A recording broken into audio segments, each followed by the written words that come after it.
Coucou tout le monde, on se retrouve pour un nouveau rendez-vous vidéo, cette fois un petit IMM histoire de faire un petit peu le point sur les nouveaux arrivants de Mappal depuis les 3 dernières semaines, donc depuis début du mois d'octobre. Il y en a quelques-uns, j'avoue que j'en attendais plus parce que j'ai tout simplement des choses qui doivent arriver depuis une semaine ou deux et qui ne sont toujours pas arrivées. Donc un petit peu frustrée de ne pas avoir ces nouveaux, mais voilà, comme d'habitude, j'ai quand même trouvé des petites choses en magasin ou reçues. J'avoue, j'ai quand même plus tapé dans des pas forcément du juste sortie. Bon, il y en a quand même quelques-uns, oui, mais j'ai pas été super emballée par X 1000 sorties autrement ce mois-ci, donc j'ai tapé dans des trucs un petit peu plus anciens pour certaines séries. Donc je vais commencer par quelque chose que je ne fais pas d'habitude, c'est vous parler un petit peu des deux e-books qui ont rejoint ma palle ce mois-ci et qui sont depuis d'ailleurs lus. Je ne le fais pas d'habitude tout simplement parce qu'en général, je lis principalement de la lecture VO, 9 cas sur 10, qu'en général, ce sont des livres qui sont sortis depuis peu de temps, dont on n'a pas entendu parler chez nous, donc je préfère à la limite en parler à ce moment-là. Quand je fais mes rendez-vous du C lundi, quand je les lis, vous parlez un petit peu de l'histoire plutôt que vous présenter le livre là. Et voilà, je trouve que ça apporte pas plus que ça. Donc les deux e-books qui ont rejoint ma palle ce mois-ci. Alors le premier, ça a été une bonne petite surprise puisque j'ai reçu cette petite chose-là, qui est une clé USB il y a 3 semaines. Et en fait, elle contenait donc je suis désolée encore une fois, voilà, ça commence, je m'embrouille. Elle contenait tout simplement l'e-book Dévoile-moi, donc le premier tome de la série Crossfire qui sort donc chez J'ai lu le 7 novembre prochain, si je ne me trompe pas. Donc le petit e-book était dedans, je n'ai pas résisté, je l'ai dévoré. Voilà, l'un des deux livres dont on parle, le soi-disant phénomène mommy porn en ce moment. Ben voilà, celui-là me bottait beaucoup plus que 50 Shades pour commencer parce que il y a moins de battage autour et l'histoire me paraissait tout aussi sympa.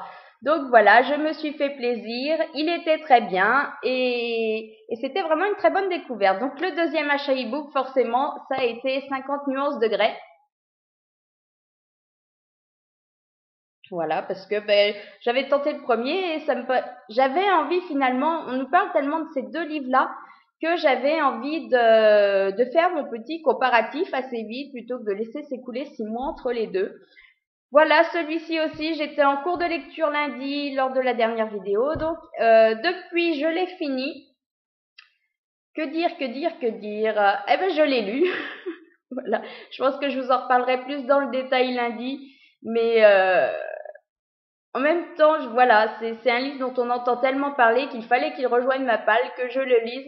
Maintenant, les avis nous laissaient clairement présager que certains adorent, d'autres détestent. Voilà, c'était quand même beaucoup plus mitigé que les avis sur Dévoile-moi. Donc, de toute façon, je vous en reparle lundi. Après, concrètement, ce qui a rejoint ma palle ce mois-ci. Bon, un incontournable, le tome 4 de Sérum qui est sorti, je sais plus, fin septembre, il me semble. Voilà, j'ai lu les deux premiers, j'attendais celui-ci pour lire le 3. Je vais pas vous le redire, enfin si, je vais vous le redire comme à chaque fois. Moi qui suis moyennement thriller, eh ben là, c'est parfaitement le format qui me plaît, à petite dose, ça passe très bien, voilà. Par contre, je suis navrée, c'est comme le tome 3, c'est ce bandeau rouge en bas, je trouve que ça casse tout le design du livre. Alors, je sais pas, je comprends pas pourquoi en fait ils ont pas fait comme les trois quarts font, un bandeau qu'on enlève et qui ne gâche pas du tout le visu, parce que là, franchement, c'est clairement moche. C'était moche sur le 3, c'est moche sur le 4 et je crois bien qu'on va l'avoir finalement jusqu'au dernier tome, quoi. Surtout que voilà, non, pas terrible. Enfin, visuellement pas terrible. Ensuite, a rejoint ma palle le tome 3 des... Alors, c'est les guerriers maudits, ceux-là. Et celui-ci, c'est le champion de Lady Eleanor. Voilà, parce que j'avais lu le 1 qui avait été une bonne surprise alors que je m'attendais à beaucoup moins bien. Le 2 est dans ma palle. Pour l'instant, il y en a 3 sorties en VO. Donc, la VF a rattrapé la VO. Donc, voilà, je me lance pas pour l'instant sur une série où, justement, on nous annonce 10 tomes. Voilà. Après, j'ai du mal un petit peu à les trouver, donc c'est pareil, je l'ai trouvé, je l'ai pris. Il a rejoint ma palle. Il en sortira pas tout de suite parce que le 2 n'est pas lu et je sais pas quand il sera lu, mais au moins la suite est là. Dans les petites nouveautés qui faisaient envie ce mois-ci, donc c'est chez J'ai lu, c'est Alex Craft, Nécromancienne, donc le tome 1. Voilà, parce que il n'y a pas que des Milady dans la vie, voilà, souvent on se tourne vers ces séries qui nous... C'est vrai que chez Milady, on a un choix énorme entre les personnages, les natures de différentes natures, voilà, on a des loups-garous, on a des vampires, on a un petit peu de tout, des sorcières, des machins. Il y a tellement de séries que voilà, on a largement le choix. Maintenant, des fois, il y a d'autres séries à côté qui fait envie. Là, le visu est quand même super joli, donc j'avais envie de tenter. Il a rejoint ma palle. Là où je vous disais que finalement, j'ai tapé dans les anciennes séries, c'est qu'on rejoint ma palle, donc les tomes 0, 2 et 3 de Alpha et Omega. Voilà, j'avais le tome 1, en fait, j'avais pas acheté cette série tout simplement parce que merci Thompson, j'ai beau tous les avoir, j'ai toujours pas avancé, j'ai toujours, je crois bien, le tome 2 en pause. Je m'étais dit, il faudrait que tu avances dans Merci avant de te taper quand même le petit spin-off. J'avais eu le tome 1 récemment, alors c'était lors d'une opération Milady en fait, il était offert pour 2 Milady achetés. Eh ben voilà, je me suis dit, merde, ce mois-ci, il y avait rien qui me faisait, comme je vous dis, par rapport à d'autres mois où tout me fait envie, ben là, il y avait vachement moins de trucs. Et c'est vrai que ce tome 3, ben, je le trouve magnifique. Il était juste sorti, donc ben, j'avais envie de l'acheter. Donc si j'achète celui-ci, ben, il fallait forcément que je complète la série avec les autres avant. Donc quasiment toute la série Alpha et Omega a rejoint ma palle ce mois-ci. Pour le suivant, j'avais dit que je ne l'achèterais pas, qu'il fallait que j'avance dans la série avant de continuer à la combler, surtout que les tomes vont en s'épaississant.